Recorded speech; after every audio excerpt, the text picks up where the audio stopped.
When you dare to share, you break the silence. When you dare to share, you speak your truth. When you dare to share, you use the full strength of your voice. When you dare to share, it brings opportunity to own your story. So tell it, be heard, and at the same time, your sharing is someone else's learning, inspiration, motivation, empowerment, and hope. There's always an element to each of our stories that remains a secret. For some, we feel it's a dirty little secret. Dare to share your untold story exposes these secrets in a welcoming and positive way. I encourage each of you out there to dare yourself to share what is yours to tell. When we dare, it is the courage to do something really important. Let this be a vow to each and every single one of us that we take risk, we brave, confront, and face what is, while inspiring and empowering all communities. So let's break that silence and tap into mental beauty. This is Salima Jadavji, your podcast host, a practicing clinical social worker, and your mental wellness connoisseur. Welcome to the Dare to Share Your Untold Story podcast, episode number 23, Grieving in Gratitude and Sitting with the Discomfort. To all my fellow listeners, before we get started, I'm just dropping in a note to give you a heads up that this podcast might be emotionally triggering for you. We do invite guests onto the show who share openly about extremely difficult life moments with exposure and impact of what the struggles have been like. The intensity of each episode could have a variable impact on your emotional and mental well-being based on your own personal story. If at any point the topic becomes uncomfortable or upsetting to you in any way, please do not pressure yourself to listen. Instead, be kind to yourself, do some self-care, and perhaps give another episode a try. Today, I have the pleasure of introducing our brave, deep-believing, daring guest, Rishma Govani. Change agent Rishma Govani is a seasoned strategic communications professional with 20-plus years of experience in media relations and public affairs in environments with high-profile issues and complex stakeholder relations. She is currently the head of communications for Global News and Chorus Radio, a robust portfolio that includes 55 leading media brands across Canada. As a dynamic, empowered, and passionate professional, she is committed to creating real positive change, especially in areas of diversity, inclusion, and acceptance. In September 2020, she lost her beloved husband and partner, Ali, to cancer. He is her true north, guiding her in the afterlife. She is passionate about normalizing grief, enhancing grief literacy, and allowing people to feel comfortable and even find humor around topics that are not easy. She is the proud mama of Khalil and Mila and her new fur baby, Hero, aptly named after his dad. She dares to believe. Hello, Rishma. Welcome to the Dare to Share Your Untold Story podcast. Hi, Salima. Great to be here. I'm so glad to be with you today. I am really excited as well. And firstly, I just want to say something really beautiful about how you and I got here today on this podcast episode specifically. So I had you on my list of people that I wanted to approach to be a guest on the show. And one day I realized that maybe 4 or 6 weeks has gone by and I hadn't gotten around to asking you yet. And then a part of me felt like, well, she's really famous, so I'm not sure if she's going to have time to come on the show. So I had that bit of chatter going on. And then here's the super cool part. So there was this Friday afternoon where I told myself, okay, Salima, just connect with Rishma on Monday. It's your birthday. Ask her. And maybe before you ask her, or maybe before she says no, just slip in that it's your birthday. So she'll just have to say yes. And then I was pleasantly surprised to actually have you reach out to me the very next day on the Saturday, unexpectedly. I was truly humbled that you were asking me, excuse me, when am I appearing on your podcast? So that was a lovely pre-birthday gift. So we were definitely meant to be here chatting today. I love that story. And I love that you think I'm famous, the words that you always use to describe me.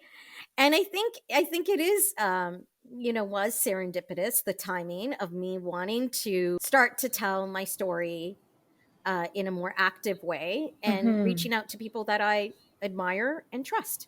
Admire interest. That's such a pleasant thing to hear. And for me, it's really like you're here and you're this desire to actively want to share more of your story in a different way, different parts of your story, that willingness to be here, to show up, and also to support the stance that I'm taking in terms of helping to break down barriers of mental stigma. So to stand with me, I'm really honored that you're here. Yeah, I'm standing on a chair and cheering. I That's love how that. that's how tall I'm standing You're with you. standing on the chair. I love it. I love it. As you know, this podcast is all about bringing forward untold stories, right? Really encouraging people to go through the phase of maybe considering to tell their story. And there are people who have stories to tell. We all have stories to tell. And whether it's about mental health or not, there is a part or an element of the story that doesn't get told. And it's usually around the mental health piece. And that piece gets tucked away. It's unseen, maybe hidden. So for me, my hope is that this platform will serve in a way to break those barriers of mental stigma that really has been conditioned in our society. So I'm really excited that you're here showing up with me and you're in full vulnerability as we encourage others to share and tell. Guess what people typically have hesitation for expressing. And I think I've told you before, I'm bringing forward a trend that I really hope takes. It's called the mental beauty rethink. How do you feel about the mental beauty rethink, Rishma?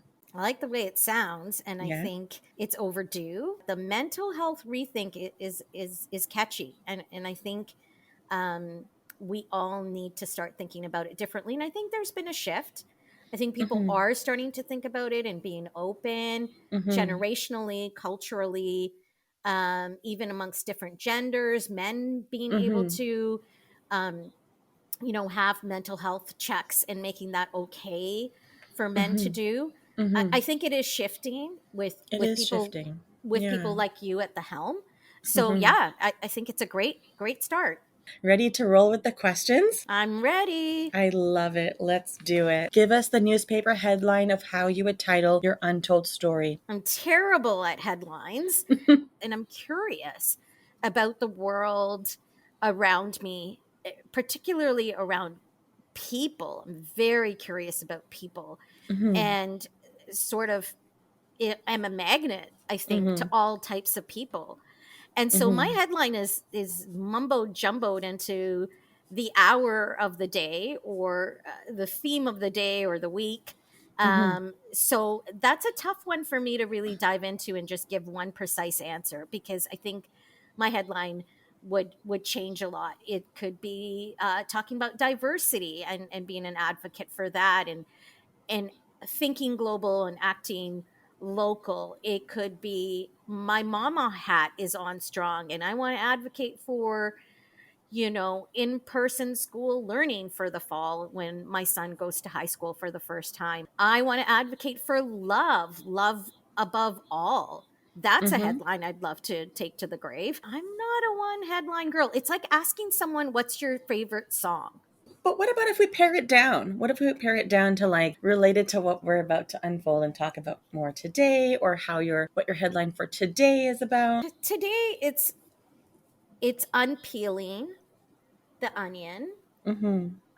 unraveling Mm-hmm. what a grief journey is truly like, Mm-hmm. um, and being able to talk about really difficult things. And maybe Mm-hmm. it's summed up with grieving with gratitude, which is one definite avenue that I have to be able to deal with my grief, is to Mm-hmm. find gratitude in all the Mm-hmm. things that I had with my partner, that I currently Mm-hmm. still have with my partner. Mm-hmm. Um, but that's not always there. The gratitude Right. isn't always there, because then it wouldn't be real, right? Mm-hmm. Like there's great pain Of involved, course. Right. and there's joy, and there's Mm-hmm. laughter.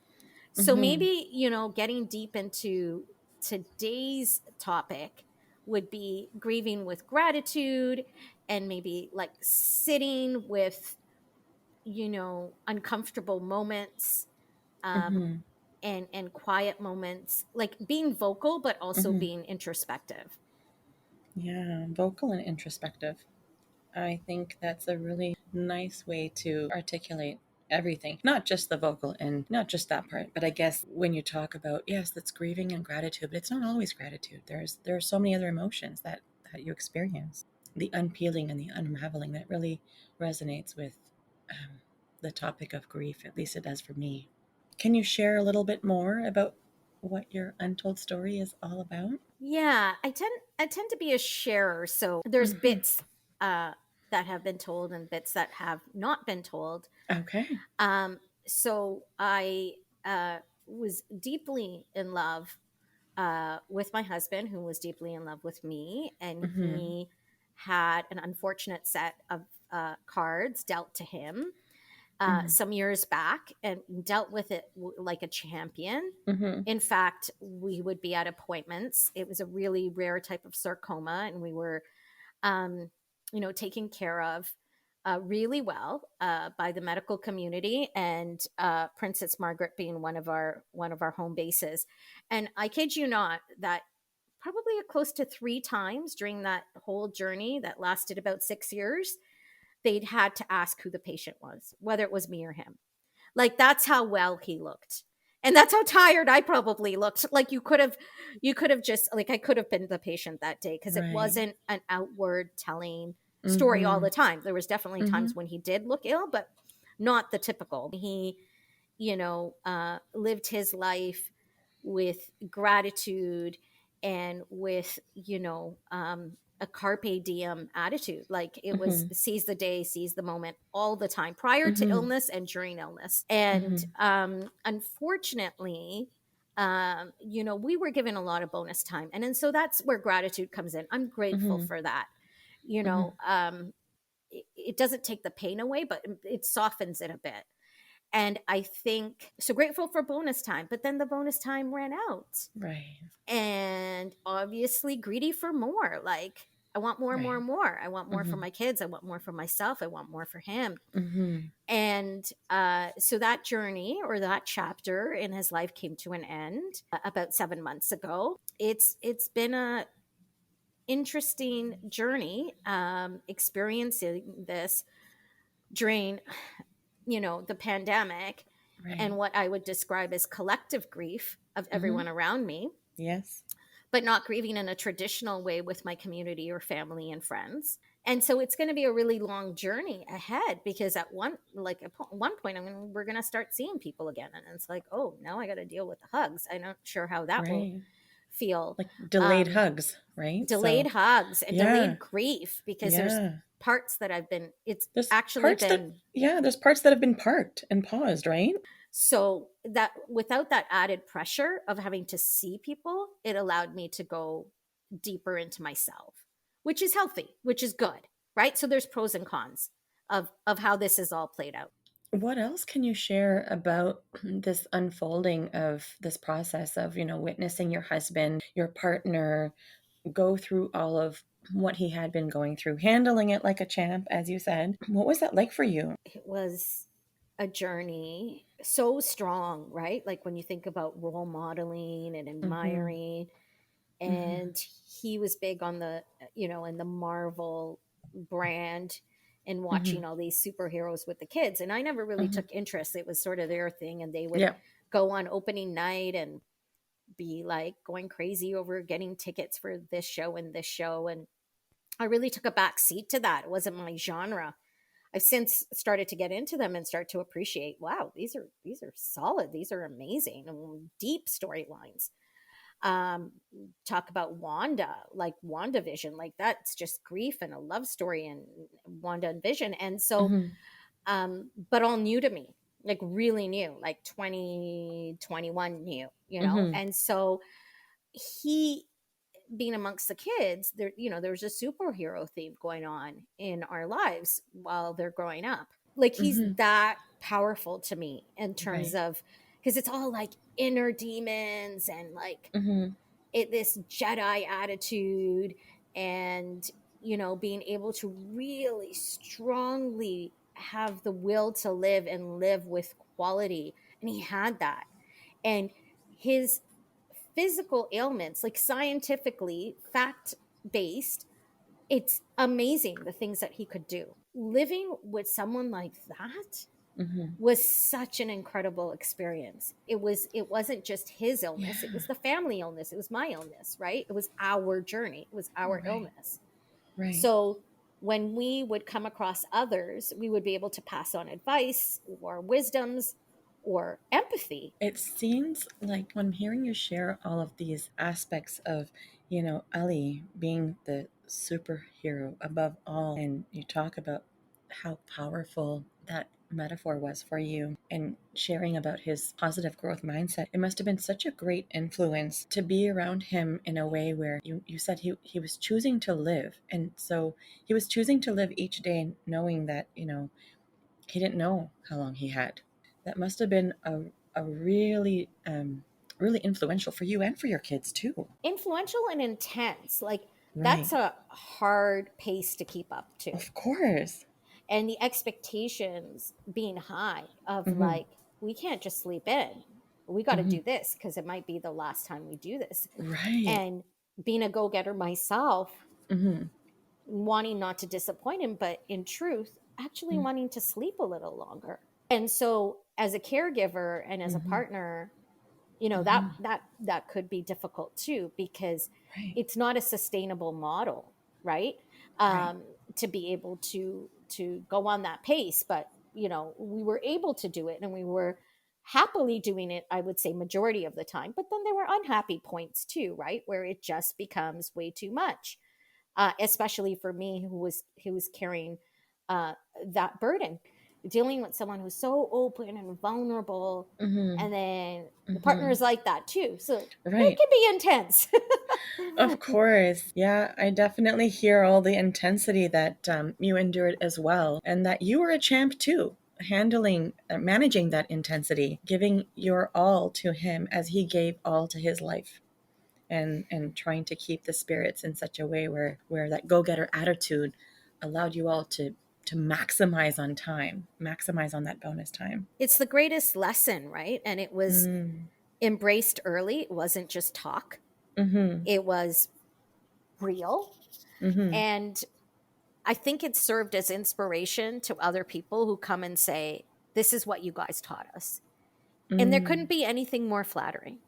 That is something that I feel like, instead of saying it, oh, one day we'll go to Rome. Mm-hmm. No, go to Rome. Like, Mm-hmm. make it happen. Don't wait for one day. Mm-hmm. That's the spirit we should all be living in. It's not Right. necessarily realistic. There's Mm-hmm. money to talk about. Like, it's not Yeah. feasible for a lot of people.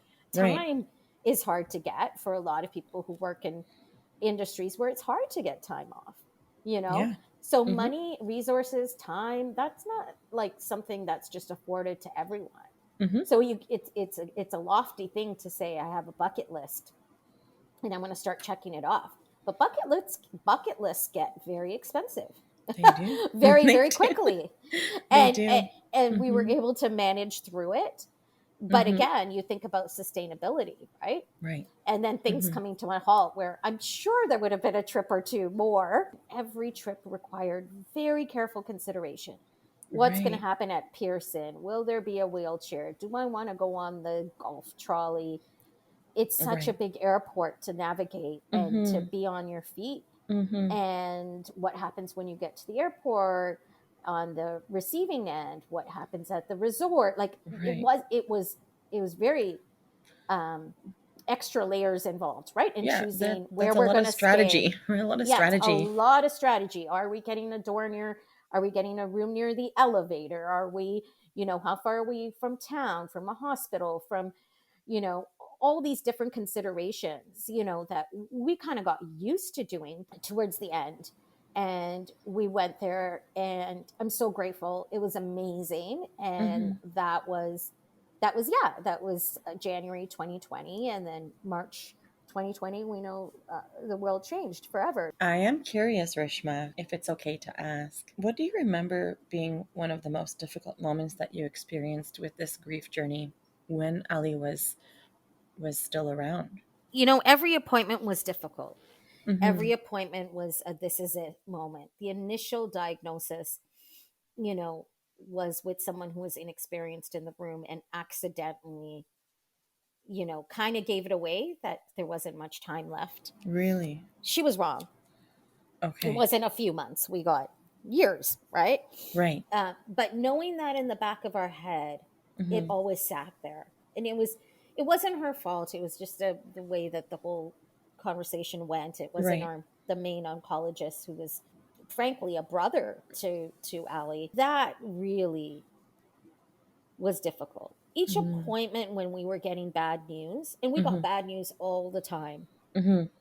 was really difficult because we had a lot of this is it moments. And that's why we went into high gear with, okay, this is really the last trip. And then we'd be like, Mm-hmm. no, no, no, this is really the last trip. Right. And we had a very difficult last Mm. summer.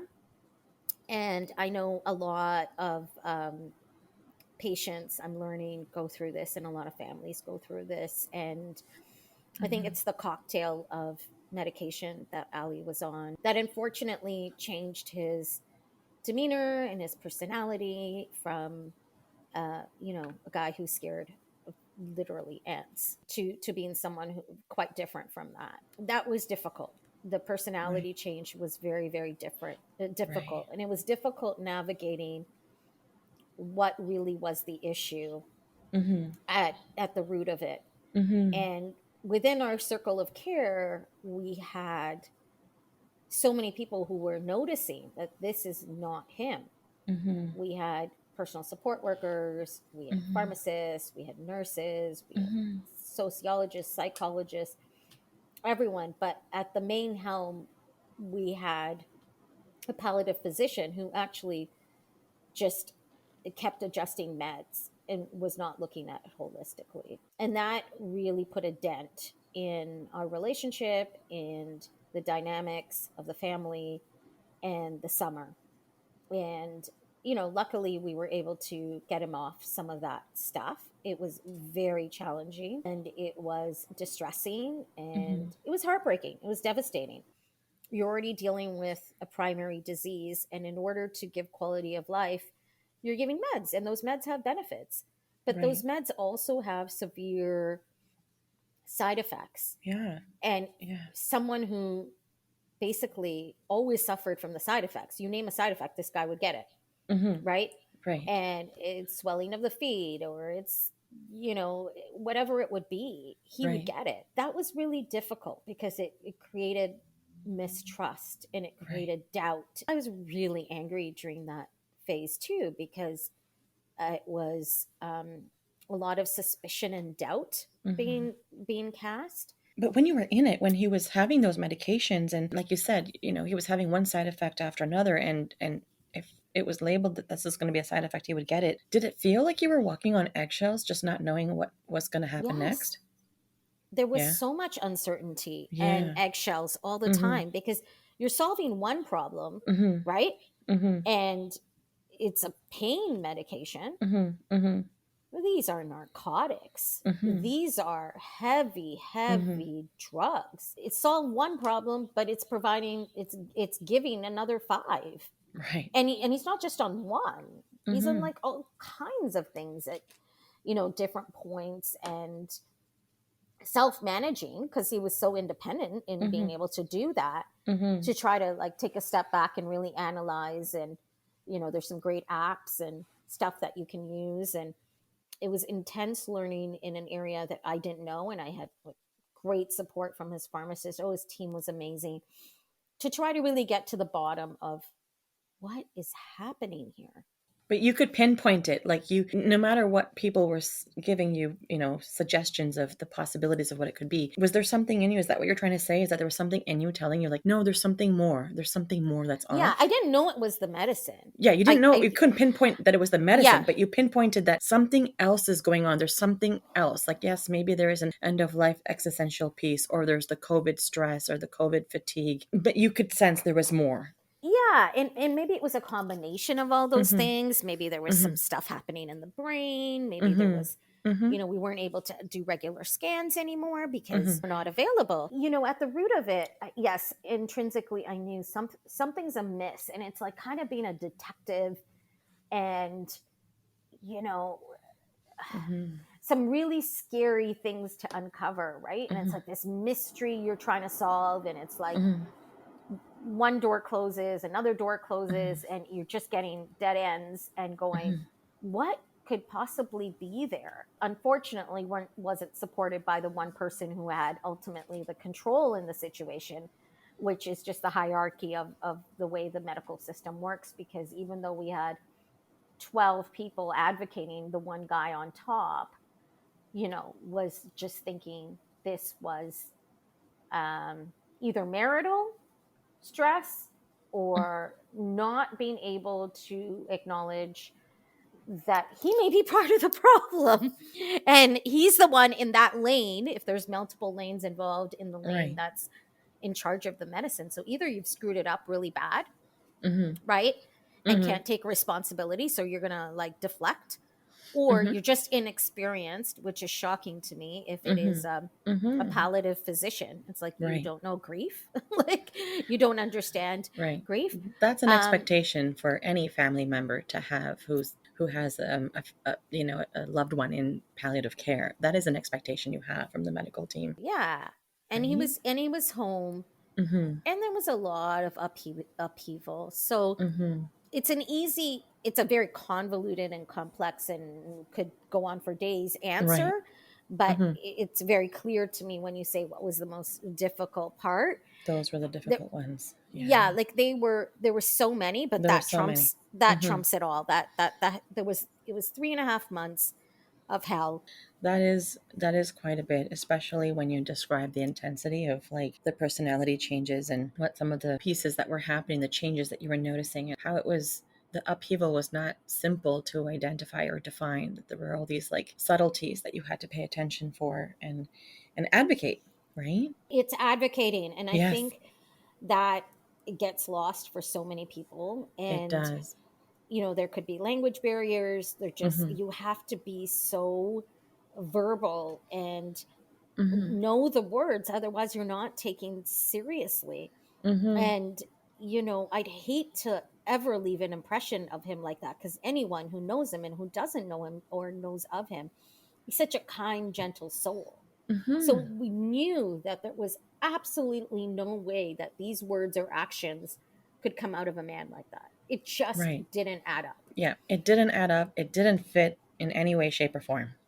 Yes. Yeah, so I was going to ask the physician, the way he was the way it was being, all of the how everything was going down. Did you feel that you ended up questioning yourself as a caregiver and as a partner when you said you were feeling dismissed? I didn't question myself. I questioned him and his capability. And that's where things got sensitive, because dare Mm-hmm. you question someone who Mm-hmm. is thinks, they're Right. godlike. I knew, I knew I was right. I knew Mm-hmm. something was amiss. I Mm-hmm. knew that Mm-hmm. we were um, solid. And it's a baffling situation to be in. Like you were in a really tough spot. Thank you for being so open to share such a vulnerable, scary part of that process in that journey here today. I feel nervous, right? Because like I knew we were going into territory, and I want to go there. And the question, I thought, if we're going to be honest, if I'm going to be really honest, the honest answer to your last question to me would have been what I just described. And so I'm glad that I'm honest. I just Hmm. worry about it too. And how does it feel to speak about it? It's kind of a loaded question. I know you're worried. I feel like, there's parts I don't let myself relive. And Mm-hmm. it's good, because during that period of time, there was a lot of rage and a lot of anger. And Mm-hmm. I haven't had it since. So it's almost like got out. It's hurtful talking about it, Mm-hmm. but it's also not how I'm going to define us or Mm-hmm. him, and know that perhaps I can help um, a family, a couple or two, and maybe just change the conversation around this stuff and Mm-hmm. the medications that are prescribed Mm-hmm. um, at end of life, and maybe listening to the caregivers and their sort of their position in that circle of care. And Mm-hmm. especially if you have such strong, articulate people in your circle of care, which we had, there was 15 people who were saying the same thing with credentials that I was. And somehow it's an institutional change. It's not something that's going to just snap your fingers and happen. Right. It's going to take time. You know, MDs don't necessarily going to align to be with NDs or that world, but understanding there's more, right? And it's multifaceted, and our health is not,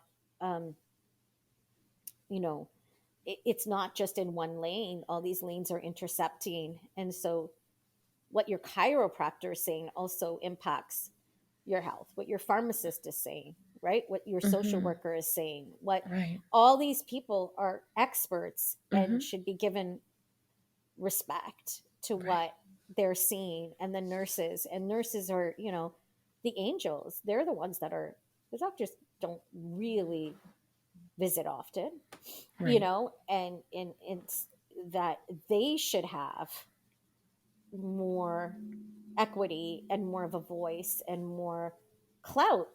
It doesn't work that way though. So I'm not like trying to set up something that is, you know, in my head. I'm gonna go and Aaron Brockovich my way to try to change a medical system, and that there aren't doctors who are going to think, you know, yeah, I'm first in line. Yeah, what I say, I don't care who you are in this circle of care. I'm the main physician. Right. He's in my care. Even the oncologist who knew him for 6 years and I described as a brother couldn't, because he wasn't seeing him. He was out of his care. Right. All he could attest to was the person and the relationship and who I was. He knows me very well. Right. And, you know, but I have put it out there with you right now. So I think I feel a lot of things. Yeah, and you just might need to give yourself time today to just let it all simmer. Absolutely. And it's freeing too. It's freeing. It feels, I said it, right? So yeah. I don't know if you heard it, but I just took a huge exhale. Is that it? Am I able to move on now that I said it once? Maybe I don't need to say it again. Maybe I've said my piece. Or maybe you'll want to say it a few times, and each time you're going to say it stronger and you're going to have a bigger and bigger sigh of relief. Or maybe it's going to be just this one time. And I'd like to ask if it's okay.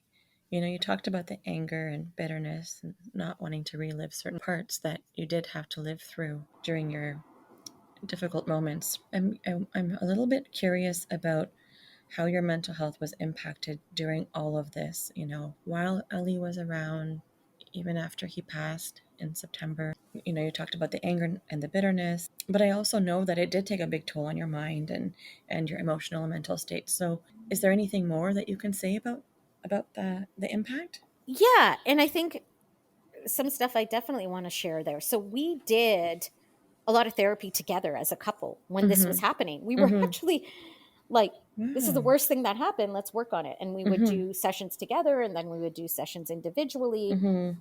And was really, really blessed to have a psychologist that I still work with. And, you know, it has just been an immense support system for me. We had the children speak with her. We had different counselors that would come in and out that were part of the whole central Lynn and palliative process. We took advantage of all those things. Through Hope House, which is a hospice that we thought maybe Ali would go to. He ended up staying at home. They reached out after his passing and wanted to see what services they could provide. And they have classes and meals on Wednesday. And they have this bistro cafe on Fridays, which is a drop-in for people who have suffered a loss. And then I was encouraged to join a group through their logotherapist and their grief counselor, which was it was a group therapy. It was called Lost During COVID. And through it, I met, you know, phenomenal people. It was a really small group. There was only 4 of us and 2 facilitators. Right. And the facilitators had also suffered loss. Right. And I did that. It was a 7-week program. I mean, these Mm-hmm. are kindred spirits. Can't wait to meet them in real life one day. Mm-hmm. Um, and so I did that. I did. I I can't even describe. There isn't a word to describe the friends that I have. Like, they're just beyond. My family is Mm. incredible. Your I heart have a connections. really Yeah. strong support system. My Yeah. colleagues, my bosses, like, Mm-hmm. near and dear, so supportive. Mm-hmm. I've done a lot of work, Mm-hmm. um, walking, Mm-hmm. talking, Mm-hmm. writing, Mm-hmm. journaling. So much so that, Mm-hmm. so many courses and webinars, and Mm-hmm. people send me stuff, and then I sign up, and then I'm like, oh my Mm-hmm. God, this is becoming way too much. Like, I'm actually feel like at this point, I've attained a PhD in 7 months in Mm-hmm. grief, Mm-hmm. and I don't want it. Right. And no matter what I can do, I can have that PhD. I cannot accelerate time. I Mm-hmm. cannot accelerate or change the circumstances or change that he's not here anymore. Mm-hmm. And Mm-hmm. reading, oh my God, the amount of Mm-hmm. books that I've read, Mm-hmm. and they're all like widows and people who've lost someone, and some of them are fictional, but some of them are, Mm-hmm. great one called Signs Right. that I was gifted by Laura Lynn Jackson. Mm-hmm. And at some point it's just like, stop. Like, Right. like, Yeah. you can't just pray your way and read your way through this Mm-mm. journey. You There's gotta feel the it. You gotta sit and with it. I have to be quiet about it Yeah. too. I have to, like, just Right. shut down Yeah. at Just times.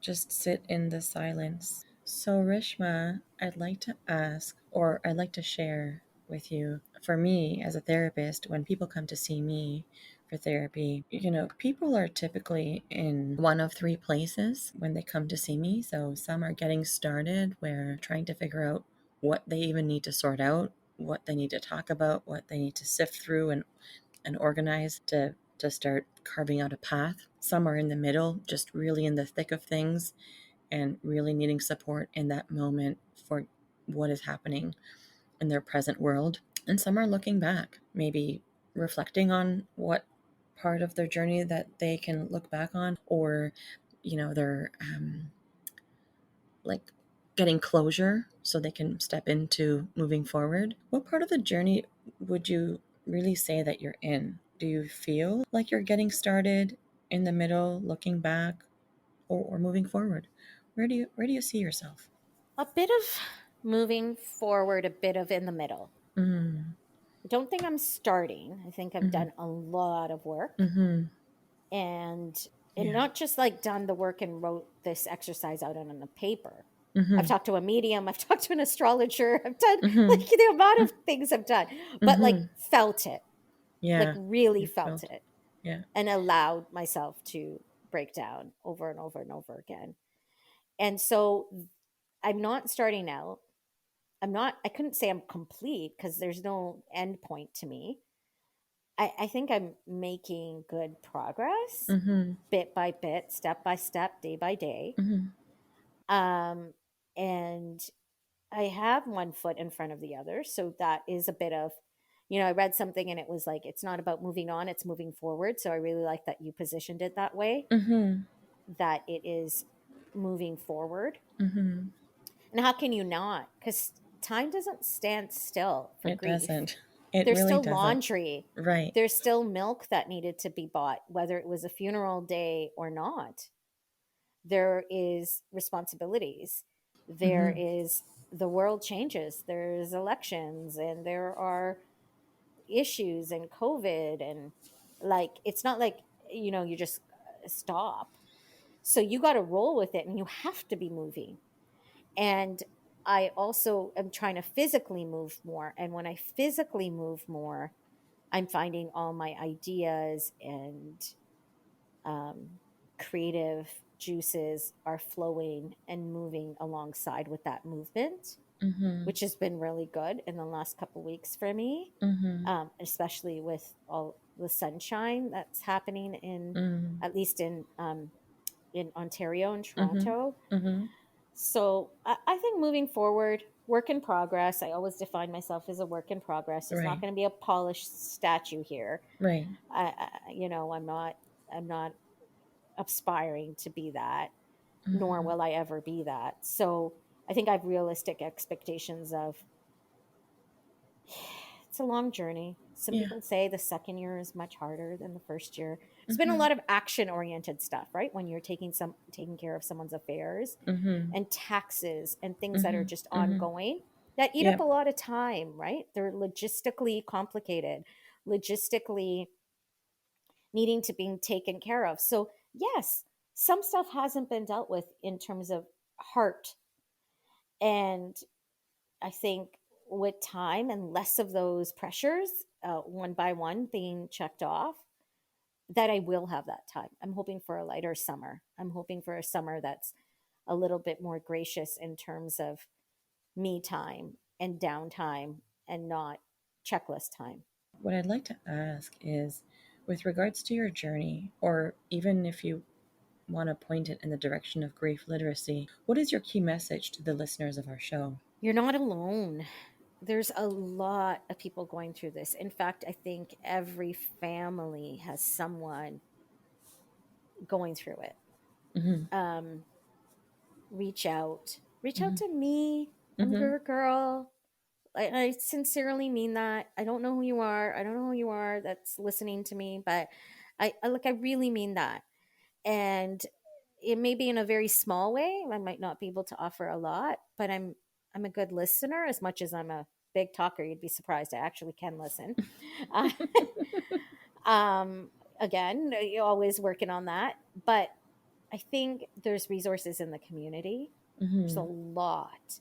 And once you can connect with that, and a lot of them are free as Mm-hmm. well. And so, people can really take advantage of them. But Mm-hmm. I think it's, you got to do the work. You got to be open to the help and the resources out there. And once you do that, then the doors open to even more resources and help and people, right? Mm-hmm. Um, Mm-hmm. so I encourage talking about it. I encourage being open about it and just realizing that um, you're not in this alone. There is, Mm-hmm. it's just, I feel really strongly that everyone has a story and everyone has pain and everyone Mm-hmm. has loss, and it can be defined differently, but Mm-hmm. everyone has it. And what would you say is an inspirational quote that would have been game changing for you? I mean, maybe not a quote, but just something that reflects your untold story. I mean, if it's a quote or a book or an event or a person or a thing, what would that be for you? I have one, and I have one that really goes well with just just what we talked about. Sure. And um, it's Brene Brown, and she Mm-hmm. says, "One day you will tell your story Mm-hmm. of how you overcame Mm-hmm. what you went through, Mm-hmm. and it will be someone else's survival guide." Mm-hmm. Mm-hmm. I love that. I love it too. It's one of my favorite quotes. Renee has so much to offer, so much wisdom to offer, and it's a She has wonderful quote. so many, Yeah, but that one I thought was very fitting for our for this conversation. conversation. Yes. And that, what can you offer to others? Well, I can offer my story, and my story will hopefully Mm-hmm. help you in some Mm-hmm. way, big or small. But to be Mm-hmm. someone's survival guide, wow, that's Mm-hmm. amazing. It is so fitting for today's conversation. And so, on that note, what would be a cause or an organization that has been impactful to you on your journey that you'd like to give a shout out to? I think I mentioned Princess Margaret. I think they're deserving of that shout out again, just because they're all heroes in there, and they're just, from the volunteers to the custodians, those people that don't always get the cred, to the people behind the desk. And it's changed a lot. There's a lot of renos, and I'm sure if I walk in today it'll be like, whoa, that's not my hospital. But we got very comfortable in those settings. We got to know the different floors where there's places to have a quiet conversation, where I can jump on a work call. So we got to know really the hallways of that hospital. And the nurses, the doctors, Dr. Razak, it just was such a setting that was such a big part of our journey, as was its neighbor, Mount Sinai, which isn't part of the UHN network. The other one that I referred to, and I'll go back to just because it's been such a big influence on me in this year and in my grief journey and in my grief literacy journey, has been the Hope House, the hospice. And this one is specifically, there's different ones. This one is geographically based in my area in Richmond Hill, and Hope House has amazing facilitators and grief counselors and programs. And I can't sing enough of the praises of the people that I've encountered there that are just amazing souls. Right. Princess Margaret Hospital and Hope House. Okay, so how can people connect with you if they would like to? How are you findable? Pretty easy to find. So any of the social media. So what are your handles? Platforms, it's at Rishma Govani. LinkedIn is also great to be able to find me. Facebook. So yeah, at Rishma Govani is probably the best efficient way to find me. Are you on Twitter as well? Yes. All right, so Insta, Facebook, LinkedIn, Twitter, Rishma Govani. Okay. Rishma, you just dared yourself to share. Congratulations. Truth or dare, I did both. You certainly did. Rishma, I am so thankful for your willingness to do this. Let me just say, this was really a thought-provoking conversation. You really have shown up in the most authentic way possible. And being part of this conversation, where you openly talk about feeling your feelings and owning where you're at, honoring yourself for each step in the journey. It's inspiring, and it's great modeling for others to learn how they can stay more connected to their feelings, even the not so comfortable feelings, those not so comfortable ones. So thank you for sharing. Thank you for having me. It was quite an honor. Of course, Rishma. And thank you for being a part of Dare to Share Your Untold Story and helping to be a voice in breaking down the barriers of mental stigma.